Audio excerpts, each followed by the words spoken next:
were just talking, and I'm going to hold up this book by S.J. Hill, What's God Really Like? Because I've just been blogging out of this book and also using it together with your book, Finding God in Suffering, A Journey with Job. And you were making those comments about the way God comes up, the way our understanding of God comes up. And S.J. uses the comment, or makes the comment in his introduction about having a student come to him after class and say that he has had brought up for her a God that could be considered cool. S.J., I think, expresses the note that some people might find calling God cool, a slang like that, to be a bit irreverent. So I know you've read S.J.'s book. I thought, do you have any comment on that effort to say, here's a God whose personality is pleasing, a God that we can say is cool? Well, I think that's actually a humorous way of talking about good theology.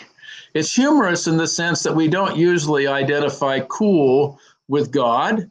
And my suspicion is that this student had been educated in church and elsewhere to think of God as all-controlling and all-powerful, as pretty much the arbiter of the status quo, pretty much responsible for telling us what we can't do, being kind of the ultimate killjoy. And S.J. and I both believe that God is the source of beauty, the source of wonder and appreciation, and the source of life, that this very world is a reflection of God's wisdom, that God is part of the creative process and the primary creator of these wondrous sea creatures that you can see on the Nature Channel and on Richard Attenborough's films, these wonderful creatures that you can look out. When I'm looking out my window, I can see some wild turkeys going by, something we see in Cape Cod from time to time, and marvel at them.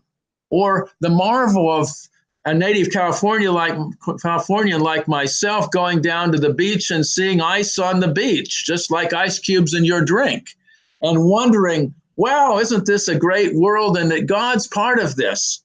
I know that cool could be a cognate term for what Abraham Joshua Heschel called radical amazement.